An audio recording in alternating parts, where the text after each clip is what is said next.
համեմատ։ Ասում եք, որ ձեր հիմնական խնդիրը այսօրվա իշխանությունների դեմ պայքարն է, այսինքն ազատվել օր առաջ այս իշխանություններից։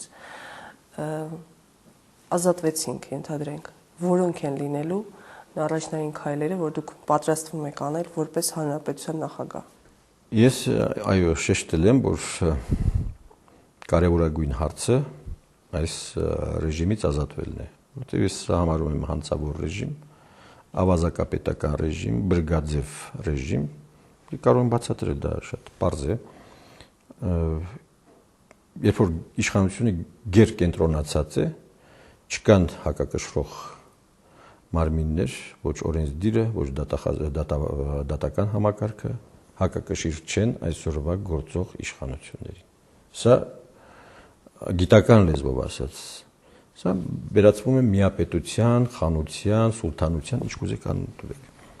Այսօր այդ դարը չէ։ Այսօր 3 իշխանությունների դար է։ Այլապես կոռուպցիան անխուսափելի է, հանցագործությունը անխուսափելի է, պետական մասշտաբի ռեկետը անխուսափելի է։ Եթե չկան հակակշիռներ։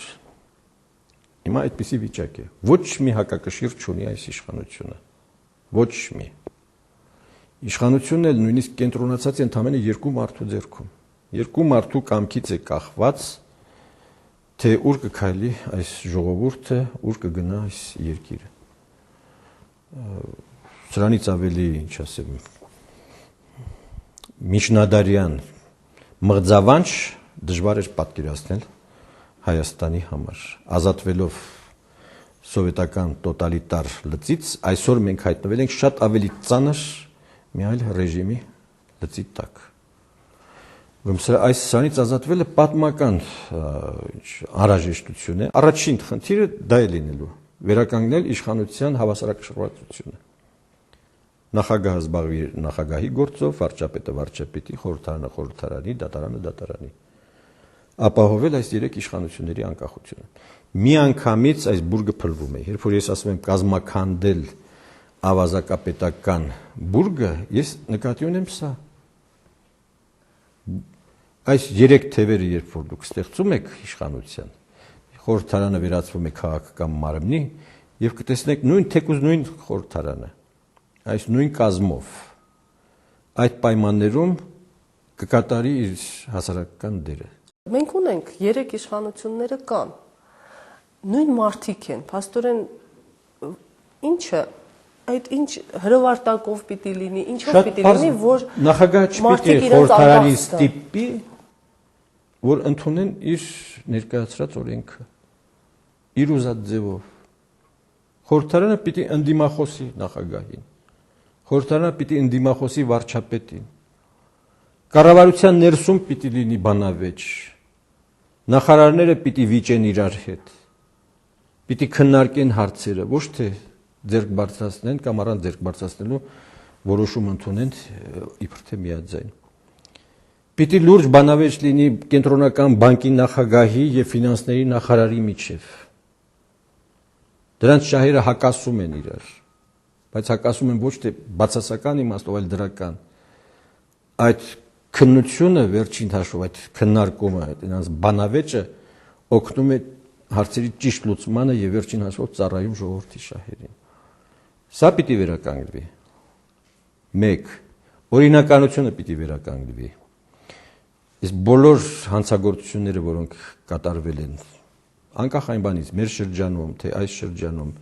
բոլորը մինչև վերջ պիտի բացահայտվեն։ Գոնե պիտի արվի ամեն ինչ բացահայտելու համար։ Մեր տնտեսությունը պետք է մաքրել հովանավորչությունից։ Պրոտեկցիոնիզմ բառն է։ Դա մահն է տնտեսության։ Պրոտեկցիոնիզմը, կոռուպցիան, կաշառքը, երբ որ մարդիկ չունեն հավասար հնարավորություններ։ Հայաստանի հարստության կեսից ավելին հիմա 40 ընտանիքի ձեռքում է։ 40 ընտանիք տնօրինում է Հայաստանի ամբողջ հարստության կեսից ավելին։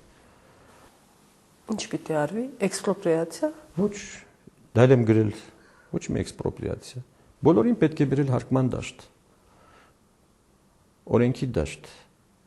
բոլորի համար հավասար պայմաններ ստեղծել, քվոտաներ չբաշխել, Չասել դու այսքան բենզին պիտի ներկրես, դու այսքան շաքար պիտի բերես, բերածից այսքանը ինձ պիտի տաս, սրան այսքանը նախարարին։ Ոչ, պարզ մեխանիզմներ են։ Ուղղակի պետությունը չպիտի մտնի, չպիտի թափանցի այդ տնտեսական գործունեության ոլորտ։ Իսկ դուք չեք կարծում, որ մեծ դիմադրություն կլինի։ Կլինի, ես ինչ անեմ, ես ասում եմ այն, ինչ գտնում եմ ճիշտ է։ Ժողովրդին բացատրում եմ, կընտրի ինձ, կընտրի, չի ընտրի, ես խնդիր չունեմ, ես ունեմ գիտությունս, կզբաղվեմ իմ գիտությամբ։ Անձնապես ես ոչինչ չեմ փորձի, գուցե կշահեմ։ Կշահեմ, ես կզբաղվեմ իմ ամենասիրած գործով։ Ես ասում եմ, հնարավորություն է ստեղծվել ժողովրդի հետ խոսելու եւ ինձ այսօր լսում են։ Իմ խնդիրն է ժողովրդին ասել այն, ինչ ես մտածել եմ 10 տարի եւ այսօր արդեն հասել եմ դա ասելու անհրաժեշտության մակարդակին։ Չեք կարծում, որ եթե դուք այս 10 տարվա ընթացքում այսպես պարբերաբար խոսեիք, ապա այդ անցումը ավելի բնական կլիներ։ Ոչ, ես կարծում եմ սա շատ ավելի բնական էր եւ մարդիկ նույնիսկ, չգիտեմ, ես էլի չափազանցում են, համարում են սա շատ լուրջ ինչ-որ նախընտրական տեխնոլոգիա, այս լռությունից հետո այսպես կան լրիվ հակառակ տեսակետները։ Ես չեմ համաձայնի ձեզ հետ, որովհետև եթե ես 98 թվից անդադ խոսեի, կդառնայի սովորական եւ այսօր այդ իմ խոսքը այն ազդեցություն չէր ունենա, ինչպես այսօր ունի։ Հետո այս գրքերը չէի գրի, եթե սկսեի խոսել։ Բայց չեք կարծում, որ որպես երկրի առաջին նախագահ ուղղակի պարտավոր է երբեմն հակառակն է, երկրի առաջին նախագահը, ընդհանրապես երկրի նախորդ նախագահը, ընդհանրապես քաղաքականությամբ չպիտի զբաղվի։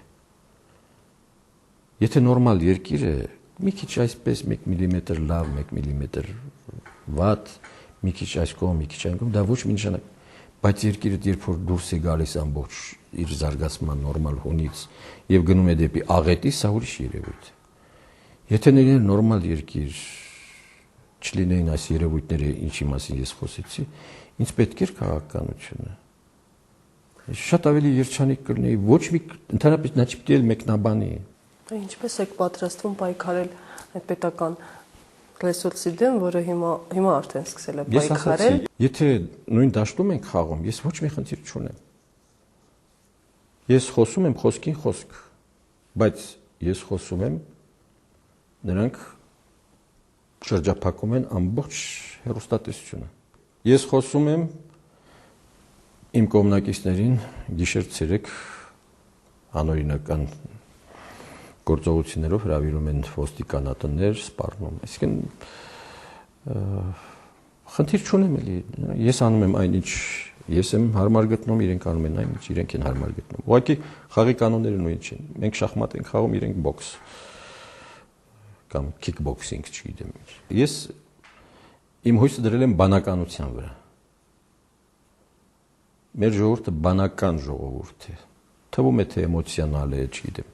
Թվում է թե քաղաքականությունից հիասթափված, անտարբեր, բայց երբ որ նրա հետ խոսում ես տրամաբանությամբ, ես կարծում եմ դա կունենա իր արդյունքը։ Իր արդյունքը կունենա, ես այստեղ շատ ավելի լավատես եմ մեր ժողովրդի մասին, քան շատ շատերը։ Լևոն Տեր-Պետրոսյանի հետ զրույցը կարելի էր երկար շարունակել, սակայն հաղորդման տևողությունը սահմանափակ է, ստիպված ենք ավարտել եւ կավարտենք պատմագիր Ստեփանոս Օրբելյանի խոսքով, որը կարելի ասել Տեր-Պետրոսյանի կարգախոսն է. «Ուր բանքն սպառին եւ գործքն թակավորեն», ասել է թե երբ խոսքն ավարտվում է, գործն է տիրում։